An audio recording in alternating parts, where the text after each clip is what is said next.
everybody, this is Gary Vaynerchuk from Wine Library TV, and we continue this series. I'm sorry, I know I'm not yelling, no action figures. We're taking a calm approach here in Napa, which has been fun for me. Mixing it up, doing this interview series. We've been having a lot of fun, and we've saved the best for last. And this is why I'm going to say the best for last. For me, the best is the one that most emotionally touches my heart. And this wine, and the winery we're going to be talking about, literally is one of the first 2 or 3 wines I ever bought from my dad's store. When my dad's like, fine, you can buy some wine. You know, I think you guys know me well enough. I fundamentally beat him down by asking 900 times a day for 9 months. My poor dad finally wilted. And but at that point, he knew I would sell whatever I bought because I was scared to never be able to buy again. And one of the first wines I ever bought was both the Pinot and the Chard of this amazing, amazing producer, Hanzell. And so I'm really, really thrilled to have you here. Why don't you tell the Vayner Nation who you are and a little bit about yourself? Well, I'm Jean Arnold Sessions, and I've been in the wine business for about 30 years.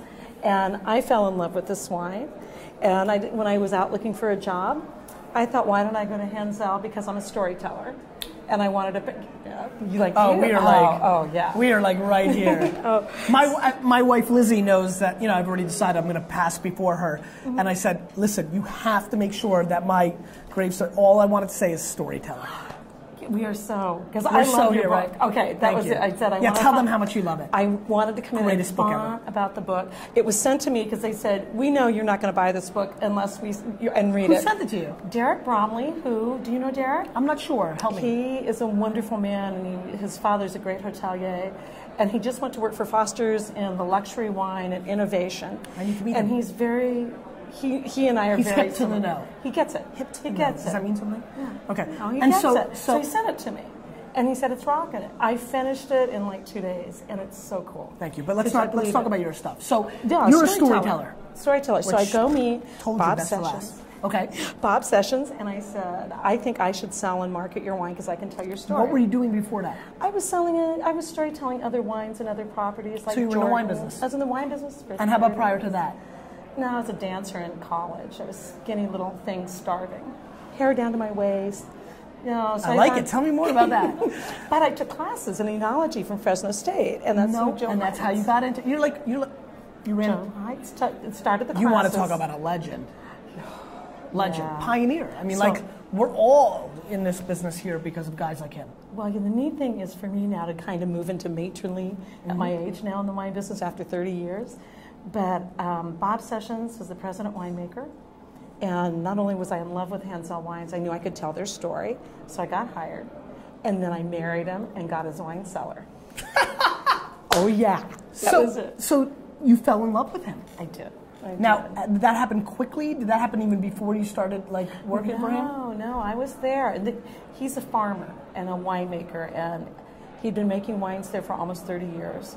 Very shy. He lost his longtime wife, and it was very sad. And you know, after a few months, he came and he said, you know, I'll never be over Molly because she helped him build the winery. And I said, I understand that. And he said, but I'm going to start dating. And he said, I would like you to date. I'd like to date you. And I said, really? He was very aggressive. He was. He said, I've got to go on with my life. This shy farmer pulls this huge card on you. Yeah, and I've been single. Were you stunned? I was stunned. So what would I say as a proper woman? Right. I said, well, you know, Mr. Sessions, I work for your winery. This is a little awkward. About it. I need to think about it. You know what he says? Don't think too long. I like this guy already. You're one of 3? And I said, excuse me. I like this guy. I knew I was drawn to this wine. No, so he was just, he didn't know how to date. Bob Sessions. Bob Sessions. BS was his initials. Just ironically, you should have known. I should have known. So wait a minute. He comes to you, says this. You tried to be, you know, obviously you were respectful of the situation. Yes, yeah. And he says, don't think too long, you're one of 3. So what goes through your mind when you hear that? Who were the other 2? Right. And wait a minute, okay. I better react quickly.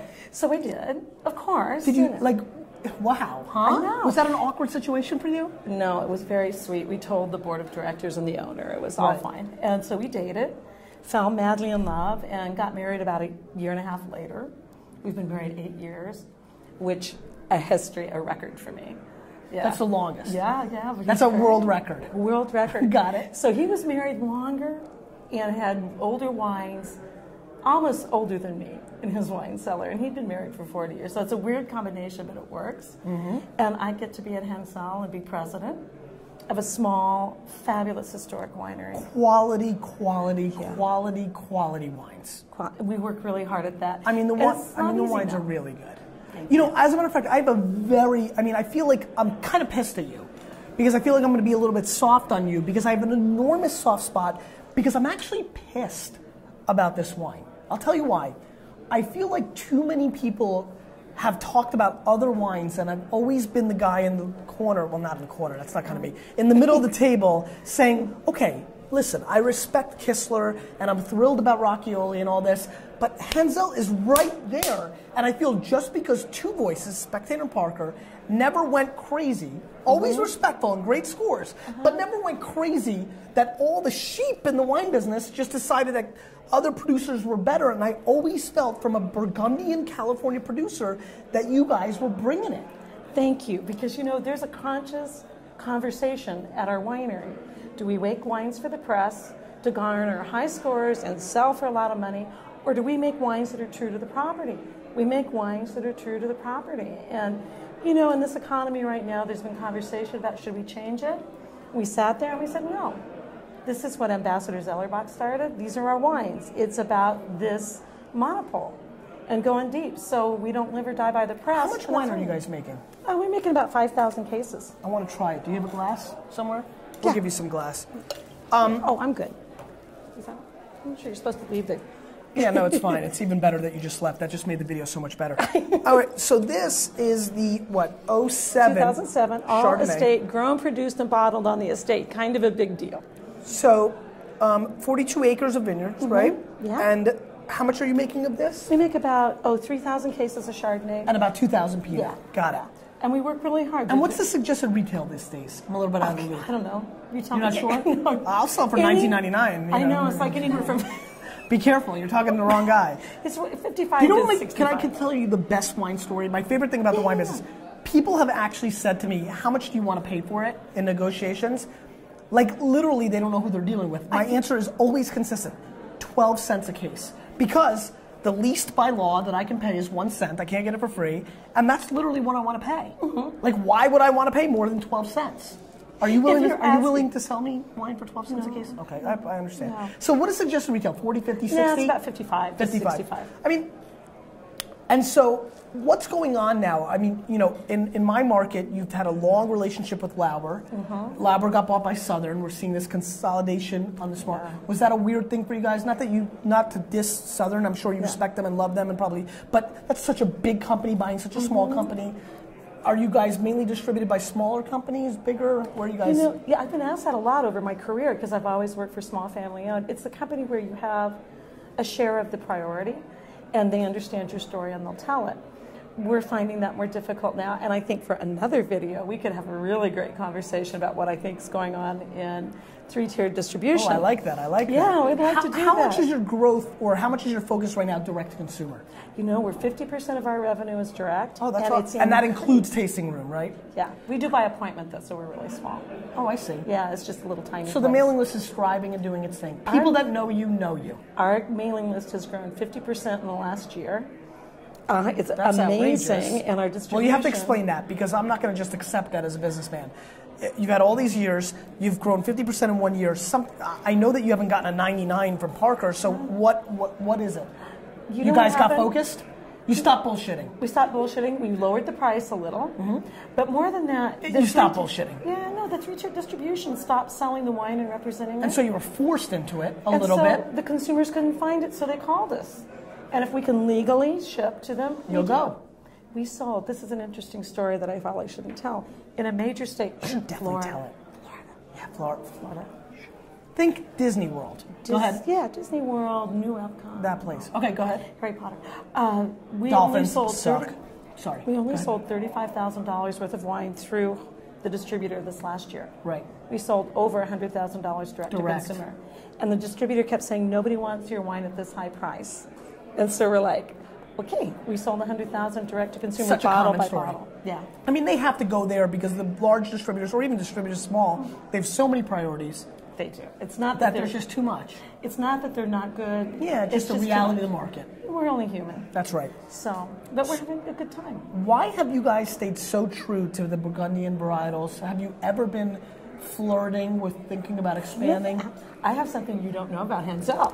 I'm excited. Okay. We made Cabernet from 1979 to 1992. I did not know that. We grafted the vines over in 1992. Interesting. And we may plant Cab again and I will actually get a bottle to you of Cabernet Please. At 12 cents or a penny. Yes. Just for fun. Yes. To drink. And this made this whole day worth it. No, Leslie Sabraco brought you 88 Salons. Do you see her? She brought the thunder. I know. Are you pissed at her? Did she try to upstage you? Always. I'm gonna see that. Yeah, I see. You're rocking her. So yeah, Cabernet. So we might go back, but people didn't understand we could actually grow Cabernet right next to Pinot. So it was tough. Mm-hmm. But that was back in the day when it was only Bob Sessions, and he's not a marketer. I understand. The wines are beautiful. Do you say that to his face? Oh yeah. Yeah. No, often. He says that. No, I don't say it often. But once in a while, when he pisses you off. Well, yeah. Yeah. One last thought. What's kind of like, what's your final statement here? Like, what would you like the Vayner Nation out there to know about you guys? That we do it with what you recommend in your book. Focus and passion. You go after it. You got to love it. And that it's all in your book. We try to crush it with our fruit and our wine. No, it's true, Gary, and I love the book. Thanks for being here. Hey, mwah, thank you.